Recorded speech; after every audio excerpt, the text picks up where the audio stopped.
Ayo ngaku kau. Ayo ngaku kau. Ayo ngakulah. Ampun, bukan saya, ampun, bukan saya, bukan saya, ampun, bukan saya. Ayo ngakulah kau. Ayo ngakulah kau. Ayo ngakulah. Ampun, bukan Mau saya, kasih rokok sama kopi ampun, bukan saya, atau mau duit kau? ampun, Ayo bukan saya, ngaku kau. Cepat ngaku kau. Kalau enggak ku hajar lagi kau. Ku sentrum kau. Mau kau? ampun, Ayolah ngaku kau. Cepat ngaku kau. Kalau enggak ku hajar lagi kau. Ku sentrum kau. Mau kau?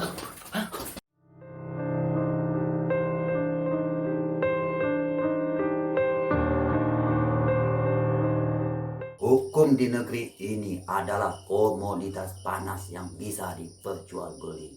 Tumpul ke atas, tajam ke bawah. Kutukan yang selalu menghantui. Amatir dan ugal-ugalan.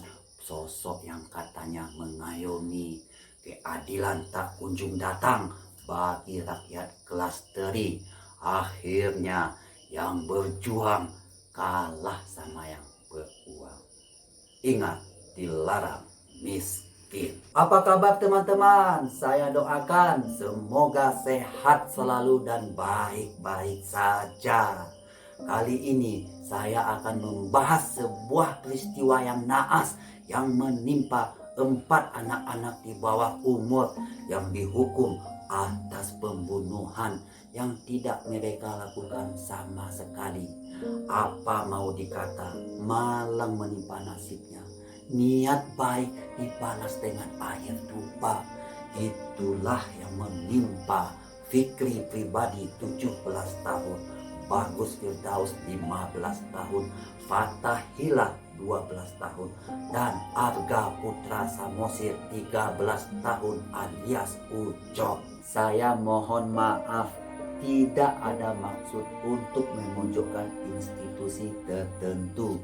Dalam hal ini, Kepolisian Republik Indonesia.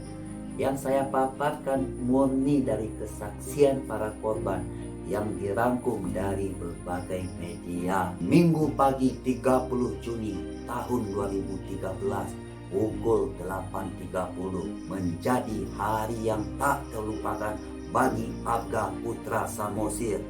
Arga yang saat itu berusia 14 tahun baru saja pulang dari sebuah acara di Parung Panjang Bogor bersama rekan-rekannya sesama pengamen jalanan. Arga menuju kolong jembatan Cipulir setelah turun dari kereta di stasiun Kebayoran Lama, Jakarta Selatan.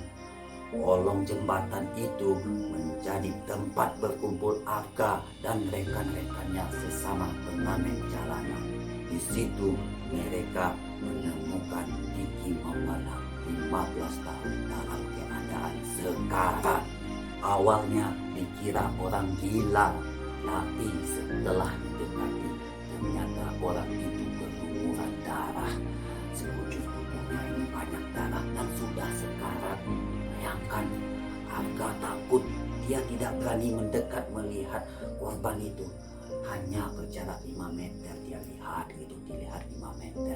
Takut darah si Arga ini. Dan setelah itu ada teman yang berinisiatif membelikan makanan dan minuman yang bernama Fatahillah. Oke Arga, gua beli dulu makanan. Kasih dan korban ini dia sembunyi merantau, dia kasih kelaparan atau kasih air sekalian. Ya haus kalian, udah lama dia belum ini. Oke hati-hati. Akhirnya dia membelikan makanan si Fatahillah tadi. Sampai di TKP langsung si Fatahillah membuka minuman dulu dan ngasih kepada korban si Diki Maulana tadi. Pas diminum airnya sampai keluar dari leher si Diki tadi. Karena semua tubuhnya ini luka bacokan. Pas juga kena leher sedikit menggoreng di silang pernapasan tempat makanan itu ya, esofagusnya itu sobek sampai airnya keluar. Wah ngeri sekali, bayangkan. Dan akhirnya para pengamen itu memutuskan untuk tidur di kolong jembatan Cipulir, Jakarta Selatan. Ketika Arga terbangun pukul 12 siang, beberapa rekannya menyatakan Diki sudah tidak bernyawa lagi. Sontak dia melapor ke security yang berada di sekitar daerah tersebut. Awalnya security tidak percaya dengan adanya laporan orang mati di kolong jembatan itu. Arga kembali ke kolong jembatan, memfoto tubuh Diki yang penuh luka-luka yang tidak lagi bernyawa dengan ponselnya. Lalu kembali lagi ke posko security. Barulah security itu percaya dan melanjutkan laporannya ke Polsek Pesanggerahan, Jakarta Selatan. Tak lama kemudian polisi datang. Awalnya mereka diminta keterangan sebagai saksi terkait tewasnya Diki Maulana. Polisi membawanya ke Polda Metro Jaya. Sampai di sana menginterogasi mereka di ruang yang berbeda. Arga menceritakan semua kejadian yang sesungguhnya. Namun oknum polisi memaksa dirinya mengakui kalau dia dan teman-temannya lah yang menganiaya Diki hingga tewas. Tentu saja Arga tidak mau menuruti kemauan polisi tersebut.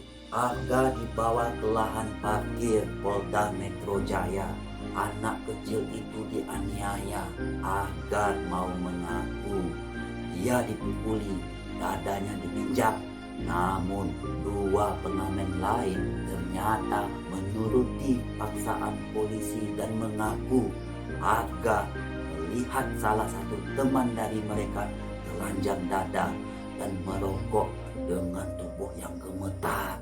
Kau lihat itu teman-temanmu sudah mengaku, sudah dibeli rokok, udah enak. Atau kau mau duit nggak? Kalau iya, aku kasih. Tapi kalau kau tak mau mengaku, aku akan terus menghajarmu sampai kau mau mengaku atas perbuatanmu. Oknum polisi itu lantas membawanya ke tempat kejadian, yaitu di kolong jembatan. Di sana sudah berkumpul banyak sekali oknum polisi. Mereka terus mentempeli kepala si Arga tanpa rasa kasihan. Bayangkan, salah satu dari teman si Arga memberi isyarat agar mengakui saja perbuatannya. Sudah Arga, akui saja, aku sudah tak tahan nih. Biar penyiksaan itu berakhir. Terpaksa Arga mengakuinya. Setelah mengaku, mereka dipaksa untuk melakukan rekonstruksi pembunuhan terhadap Diki Maulana. Beberapa oknum polisi mengarahkan adegan pembunuhan yang tidak mereka lakukan sama sekali. Lain lagi yang dialami Fathahilah dan Fikri pribadi. Mereka tiba-tiba dicokol polisi ketika sedang tidur di samping angkringan Jakarta Selatan. Dia dibawa ke Polda Metro Jaya. Selama seminggu di sana Fathahilah dan Fikri pribadi mengalami penyiksaan yang sangat ekstrim agar mau mengaku.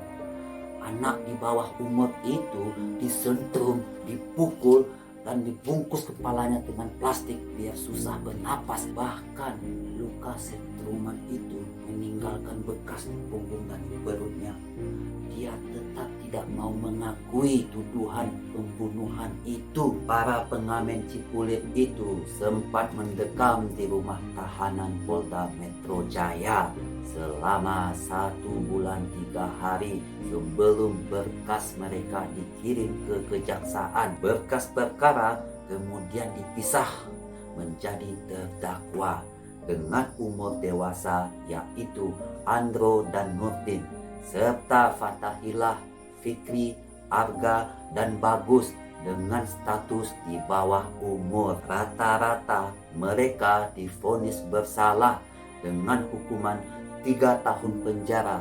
LBH Jakarta yang mendampingi para pengamen itu lantas mengajukan banding ke Pengadilan Tinggi DKI Jakarta. Namun mereka tetap dinyatakan bersalah, dan sampai di situ LBH melakukan penyelidikan terhadap siapa yang sebenarnya membunuh Diki Maulana.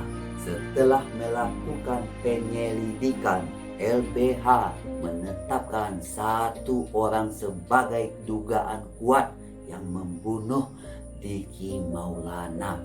Tidak banyak info yang saya dapatkan apa sebenarnya motif dari pembunuhan Diki Maulana.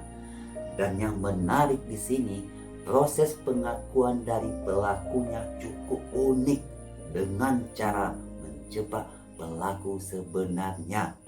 Seorang wanita dipersiapkan untuk mengorek informasi. Setelah cukup lama, pelaku akhirnya terpancing juga untuk mengakui perbuatannya. Dari info yang saya dapatkan, Diki Maulana dibunuh oleh dua orang temannya bernama Brengos dan Jupe. Saat itu sekitar jam 3 dini hari, tak satu pun orang yang berada di jembatan itu kecuali mereka. Diki diberitahu kalau di bawah jembatan itu ada perempuan yang memiliki HP BlackBerry yang bisa mereka rampas. Diki sempat takut mau masuk ke kolong jembatan itu. Setelah si Cubai ini meyakinkan, mereka pun turun ke kolong jembatan lalu membunuh Diki. Hal ini cukup ironi karena yang seharusnya melakukan penyelidikan bukanlah LBH tetapi polisi. Yang disayangkan, apakah cukup di sana usaha polisi untuk mencari kebenaran? Memang dilihat dari tampilan mereka identik dengan kriminal. Setahu saya, orang-orang yang hidup di jalanan itu hatinya lebih peka dengan situasi yang terjadi. LBH akhirnya mengajukan kasasi ke Mahkamah Agung. Majelis Kasasi Mahkamah Agung memutuskan para pengamen itu tidak bersalah. Andro dan Nurdin yang notabene-nya orang dewasa divonis bebas pada April 2014. Sementara Arga, Fatahila, Bagus dan Fikri yang di bawah umur dibebaskan pada Januari 2016. Andro Nurdin kemudian mengajukan pra peradilan. Permohonan tersebut kemudian dikabulkan oleh pengadilan dengan meminta Polda Metro Jaya untuk memberikan ganti rugi senilai 72 juta rupiah pada tahun 2016. Sementara Arga, Fatahila, Bagus dan Fikri juga menuntut Polda Metro Jaya, Kementerian Keuangan serta Kejaksaan Tinggi Jakarta Selatan untuk memberi ganti rugi keempat pengamen itu yang status mereka adalah korban salah tangkap sebesar Rp165.600.000 untuk masing-masing pengamen. Namun Pengadilan Negeri Jakarta Selatan menolak gugatan itu mentah-mentah dengan alasan sudah kadaluarsa. Menurut hemat saya, uang ganti rugi yang dituntut oleh pengamen korban salah tangkap ini tidaklah sebanding dengan apa yang dirasakannya. Di penjara, dianiaya selama interogasi, nama mereka dan keluarga tercemar. Bayangkanlah jika itu yang terjadi kepada teman-teman. Seharusnya polisi bertanggung jawab penuh atas kekeliruannya dalam melakukan tugas. Terkesan lari dari kesalahan. Jangankan untuk ganti rugi, minta maaf saja tidak. Anak jalanan, pengamen jalanan, pokoknya yang hidup di jalanan, hatinya lebih peka terhadap apa yang terjadi. Dalam kondisi tertentu, rasa sosial mereka sangat tinggi. Kita tidak bisa menilai orang dari tampilan luarnya saja. Kadang hati mereka lebih mulia dari orang yang berpendidikan tinggi katanya. Lara miskin.